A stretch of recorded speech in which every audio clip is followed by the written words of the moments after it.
Halo sahabat Pancasila. Sudah tahu Pancasila sebagai sistem filsafat? Atau sudah ada yang pernah dengar sebelumnya? Nah, sebelum memulai untuk membahas hal ini, kita perlu tahu dulu tentang pengertian atau makna dari filsafat itu sendiri. Apa itu filsafat?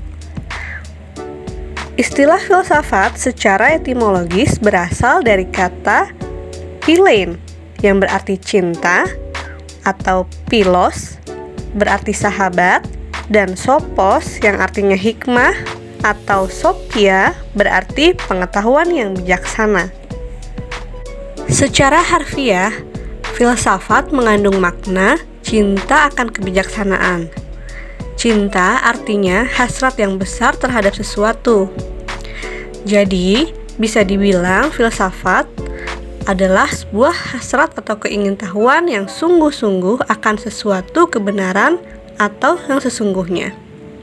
Sementara itu, ada pula pendapat lain yang berbicara tentang filsafat, seperti menurut Sutriyono dan Rita Nafei, yang mengartikan filsafat adalah hasil pemikiran manusia yang kritis dan dinyatakan dalam bentuk yang sistematis.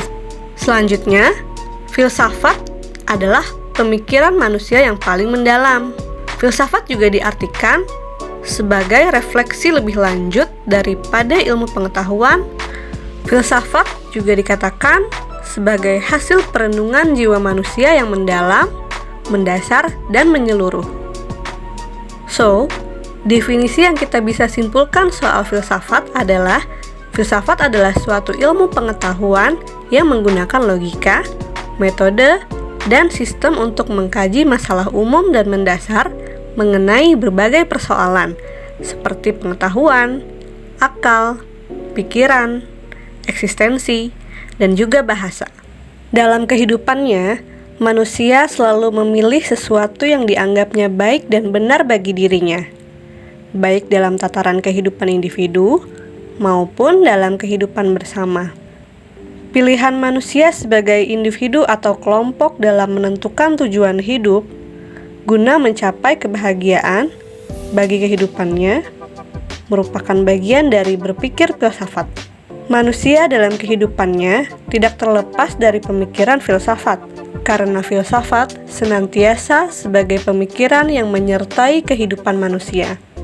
Ada seseorang dalam kehidupannya memandang materi sebagai sesuatu yang diagungkan, maka seseorang tersebut dalam pemikirannya telah bersifat materialistis. Apabila seseorang mendewakan kebebasan individu, seseorang tersebut dalam pemikirannya telah bersifat liberalisme. Sementara orang yang mengejar kesenangan pribadi, maka pemikirannya telah bersifat hedonisme. Demikian juga seseorang yang memilahkan kehidupan masyarakat dengan kehidupan keagamaan, seseorang tersebut dalam pemikiran telah bersifat sekularisme. Pancasila sebagai sistem filsafat merupakan hasil perenungan yang mendalam dari para tokoh bangsa Indonesia. Hasil perenungan itu semula dimaksudkan untuk merumuskan dasar negara yang merdeka. Selain itu, hasil perenungan tersebut merupakan suatu sistem filsafat karena telah memenuhi ciri-ciri berpikir kefilsafatan.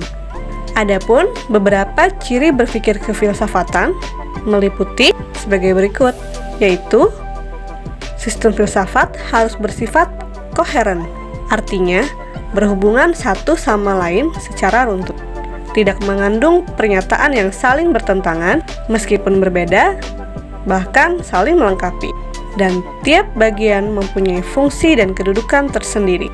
Selanjutnya, sistem filsafat harus bersifat menyeluruh, artinya mencakup segala hal dan gejala yang terdapat dalam kehidupan manusia.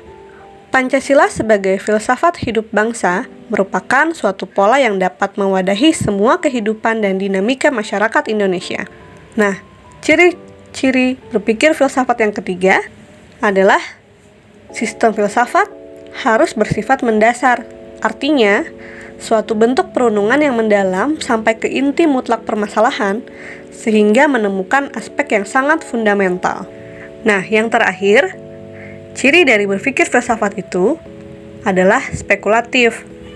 Artinya, buah pikir hasil perenungan sebagai peranggapan yang menjadi titik awal, yang menjadi pola dasar berdasarkan penalaran logis, serta pangkal tolak pemikiran tentang sesuatu.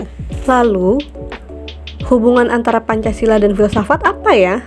Nah, di sini lebih jelasnya, kita sudah masuk dalam topik intinya.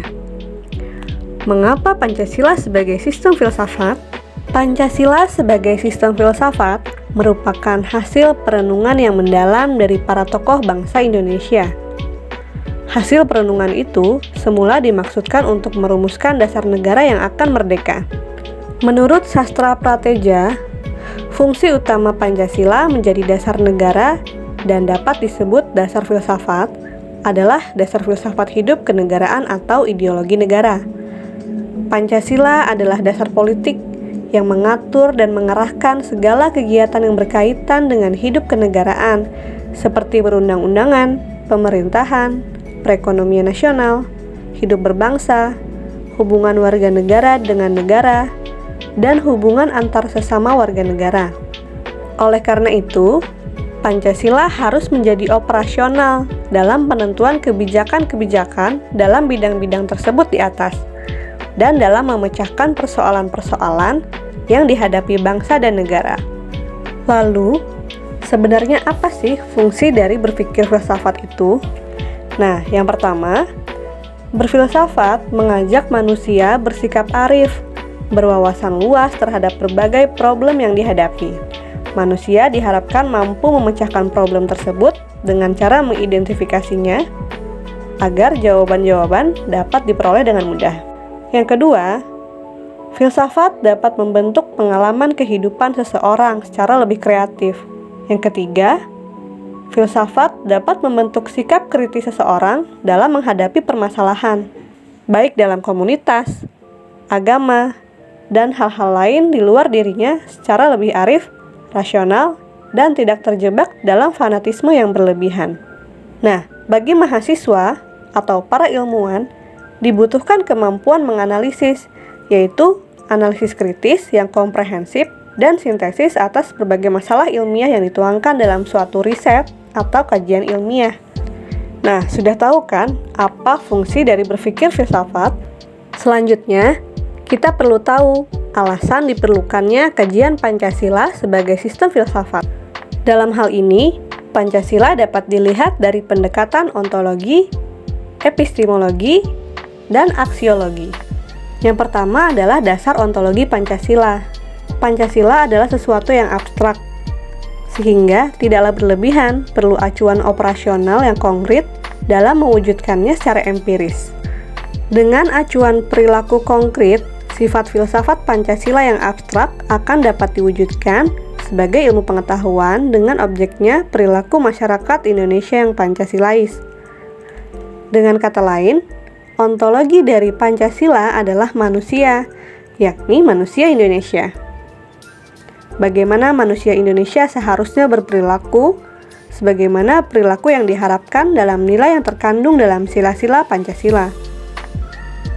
Bagaimana seharusnya manusia Indonesia berperilaku sebagai makhluk ciptaan Tuhan, sebagaimana eksistensi manusia sebagai bangsa Indonesia dalam pergaulan masyarakat dunia, serta perilaku warga negara yang mendukung terwujudnya pemerintahan demokrasi, serta mewujudkan keadilan bagi bangsa Indonesia.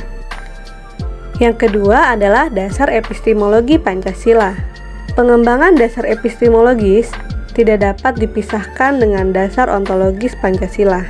Menurut Titus, dalam Kailan dan Ahmad Zubaidi, terdapat 3 persoalan mendasar dalam epistemologis, yaitu tentang sumber pengetahuan manusia, tentang teori kebenaran pengetahuan manusia, dan tentang watak pengetahuan manusia. Pancasila sebagai objek pengetahuan bersumber dari pemikiran bangsa Indonesia. Ini berarti Pancasila Indonesia sebagai kausa materialis Pancasila. Sebagai sistem pengetahuan, Pancasila memiliki susunan formal yang logis, baik susunan sila-silanya maupun nilai yang terkandung di dalamnya. Yang ketiga adalah dasar aksiologi Pancasila.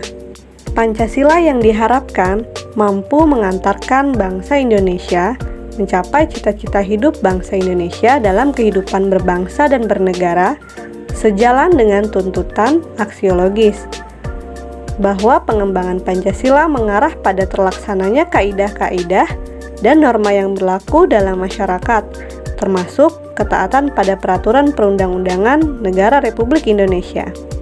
Dengan demikian, dari aspek aksiologis, Pancasila dapat dikategorikan pengembangan ilmunya tidak bebas nilai, karena pengembangannya akan mengarah pada pola-pola kehidupan yang baik bagi bangsa Indonesia yang mengakui Tuhan dengan tuntutan melaksanakan ibadah sesuai dengan agama yang dianut. Akhir kata, sekian dulu dari saya dan semoga informasi ini bermanfaat.